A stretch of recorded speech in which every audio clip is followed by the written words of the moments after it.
दोस्तों, इतिहास तब रचा गया है जब वीरों ने मानवता के लिए लड़ा है।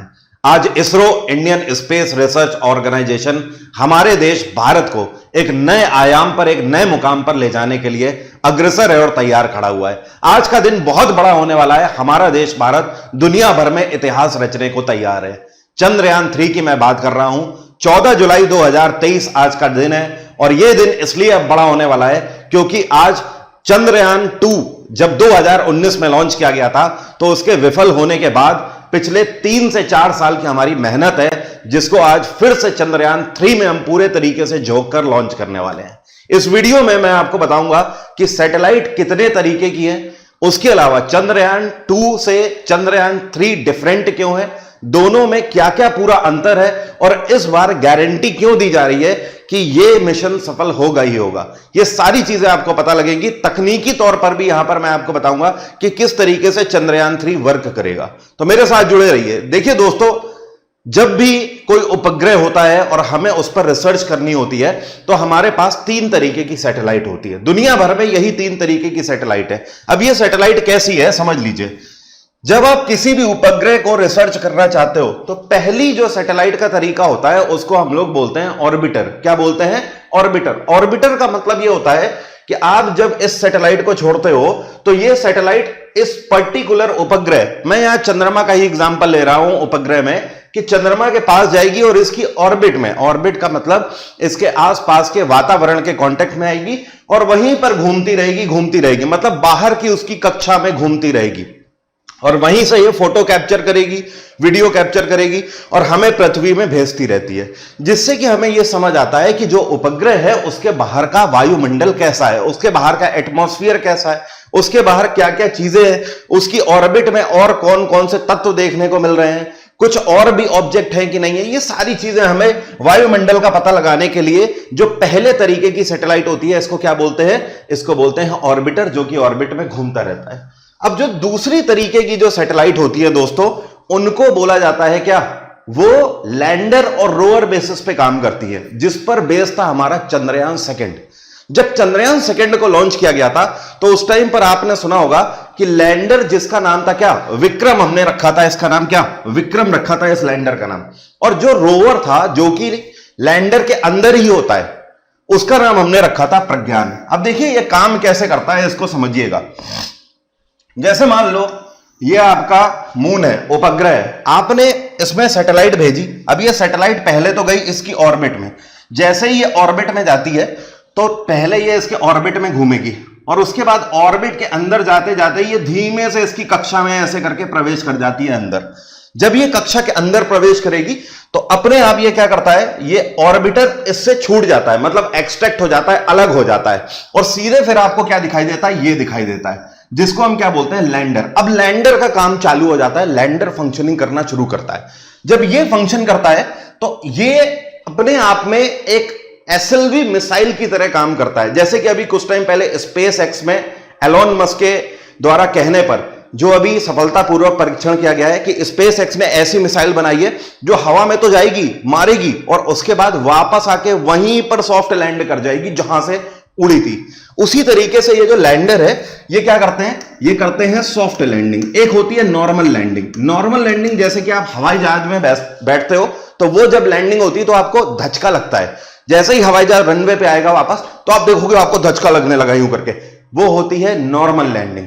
एक सॉफ्ट लैंडिंग होती है। सॉफ्ट लैंडिंग का मतलब इसमें बिल्कुल भी धचका नहीं लगता।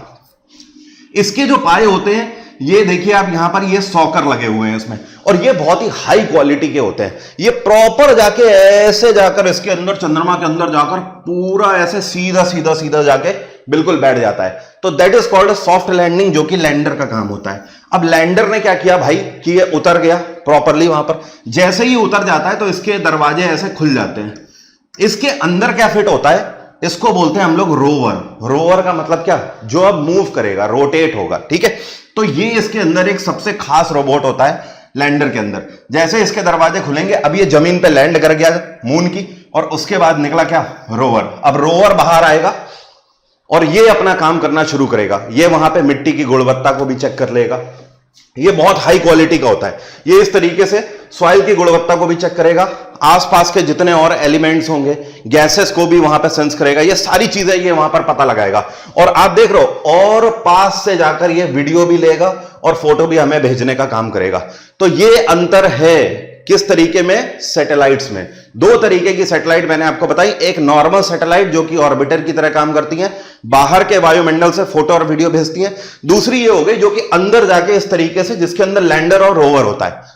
अब तीसरे तरीके की जो सैटेलाइट होती है वो ये होती है जो कि इंसानों को अपने साथ ले जाती है। इसने तो रोवर को उतार दिया, लेकिन ये सैटेलाइट ऐसी होती है जो कि इंसानों को ले जाती है और वहां पर सॉफ्ट लैंडिंग करेंगी और उसके बाद इंसान वहां से उतरकर उस पर्टिकुलर जगह पर रिसर्च जाकर करते हैं। क्लियर हो गई बात। आज तक पूरे दुनिया में सिर्फ एक ही देश ऐसा है और एक ही स्पेस एजेंसी है जिसने मून पर आदमियों को उतारा है, और वो है नासा। नासा का अपोलो 11 और अपोलो 12 ऐसा मिशन हुआ है जिसके अंतर्गत सिर्फ ऐसा हो पाया है। आप में से कई लोग बोलोगे कि सर राकेश शर्मा भी तो थे, कल्पना चावला भी तो गई थी। भाई मेरे, वो लोग अंतरिक्ष में गए थे, वो लोग स्पेस में गए थे, वो लोग स्पेस ट्रैवलर थे। आज तक केवल अमेरिकियों को छोड़कर दुनिया में कोई भी ऐसा नहीं है जो कि लैंड किया हो चंद्रमा पर। यह चीज ध्यान रखिएगा, मैं प्रोजेक्ट की बात कर रहा हूं, यूरी गागरिन की बात नहीं कर रहा हूं। बाकी अगर बात करें भारत से, तो भारत से आज तक कोई भी व्यक्ति चंद्रमा पे नहीं गया है। क्लियर है। तो हमारे लिए जो चंद्रयान 3 है, अब ये 2 से अलग क्यों है? देखो, पहली चीज तो ये चंद्रयान 2 जो था वो किस पर बेस्ड है? ये दूसरे तरीके की सैटेलाइट पर बेस्ड है जिस पर हमने बात करी।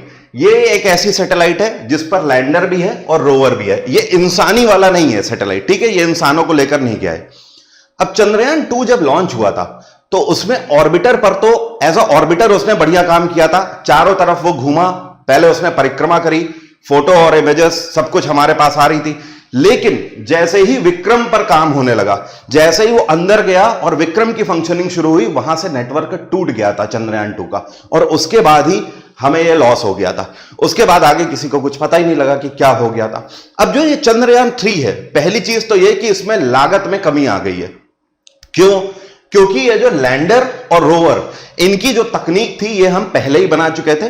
तो जो हमारा खर्चा आया था वो चंद्रयान 2 जो था, ठीक है, इसका खर्चा 978 करोड़ था। कितना?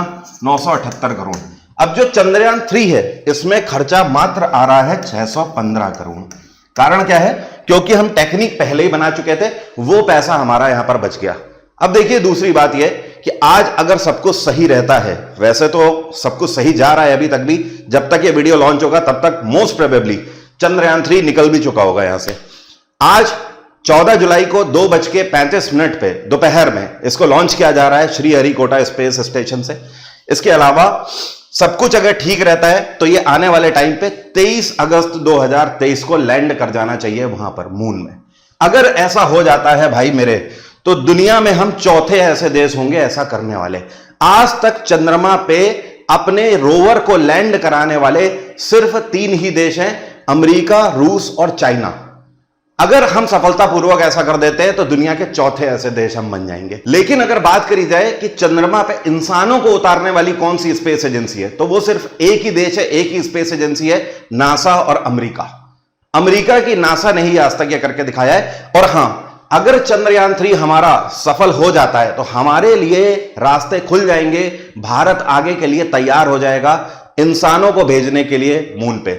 आगे जो हमारा गगनयान मिशन लगा हुआ है वो कहीं ना कहीं चंद्रयान 3 पर हमारे बहुत ज्यादा निर्भर करता है। तो दुआ करिए आज कि ये जो चंद्रयान 3 है ये बेहतर से बेहतर, बहुत अच्छे से सॉफ्ट लैंड वहां पे करे। एक बार ये लैंड करता है विक्रम, तो हम दुनिया के चौथा ऐसे करने वाले सबसे आगे के देश बन जाएंगे। इसके अलावा इसका जो लैंडर है, इसका नाम विक्रम पता है क्यों रखा गया है? डॉक्टर विक्रम जी साराभाई, जिनके द्वारा इसरो की स्थापना 1969 15 अगस्त को करी गई थी, उनके नाम पर इसका नाम विक्रम रखा गया है। इसके अलावा जो इसका ऑर्बिटर है इसका नाम प्रज्ञान रखा गया है। प्रज्ञान क्यों? क्योंकि ये वहां से हमें रिसर्च करके ज्ञान देने की कोशिश करेगा। एक और चीज, आज तक चंद्रमा के लिए हम कितने मिशन लॉन्च कर चुके हैं? तो ध्यान रखना, यह हमारा तीसरा मिशन है चंद्रमा के लिए। चंद्रयान 1, चंद्रयान 2 और चंद्रयान 3 अब हम लॉन्च कर रहे हैं। चंद्रयान 1 को हमने साल 2008 में लॉन्च किया था। क्या यह सफल रहा था? यह कई लोगों को पता ही नहीं होता है। तो चंद्रयान फर्स्ट पूरे तरीके से सफल रहा था और हम दुनिया में पहले ऐसे देश बन गए थे जिसने यह पता लगाया था कि चंद्रमा में पानी है, वाटर वेपर है, लेकिन ये किस फॉर्म में है? सॉलिड फॉर्म में है। ये हमने 2008 में हमारे चंद्रयान फर्स्ट ने पता लगाया था। 2019 में अनहोनी हुई और हमारा मिशन विफल रहा। चंद्रयान 2 को अब पूरा करने की कोशिश करेगा चंद्रयान 3। तो आज का यह दिन बहुत बड़ा है। भारत में एक भारतीय होने के नाते यह एक खुशी का मौका है। लोगों तक यह बात पहुंचनी चाहिए, ज्ञान पहुंचना चाहिए। वीडियो से अगर आपको कुछ भी अच्छा लगा है, कुछ भी सीखने को मिला है, तो आप इसे लाइक जरूर करें, दूसरों को शेयर जरूर करें। अगर आपको कुछ भी कमी रह गई है या आप चाहते हो कि मैं आगे इसी से रिलेटेड कुछ और आपको बताऊं, तो कमेंट सेक्शन में लिखकर बताइएगा। एग्जाम इंजन एप्लीकेशन पे 26 जुलाई से मैं न्यू बैच बिल्कुल स्टार्ट कर रहा हूं 2024 के सभी एग्जाम के लिए, तो आप इसे ज्वाइन कर सकते हो। जीएस का फुल एंड फाउंडेशन बैच है, बिल्कुल बेसिक से और प्रो लेवल का। अगर आप उसके अलावा रिकॉर्डेड बैचेस लेना चाहते हैं तो वो भी एग्जाम इंजन में अवेलेबल है। हर बैच पे 10% का डिस्काउंट है, वरुण 10 कोड लगाकर। आज की बात यहीं तक रहेगी। Thank you so much, have a nice day, take care, bye bye. आपका दिन मंगलमय हो।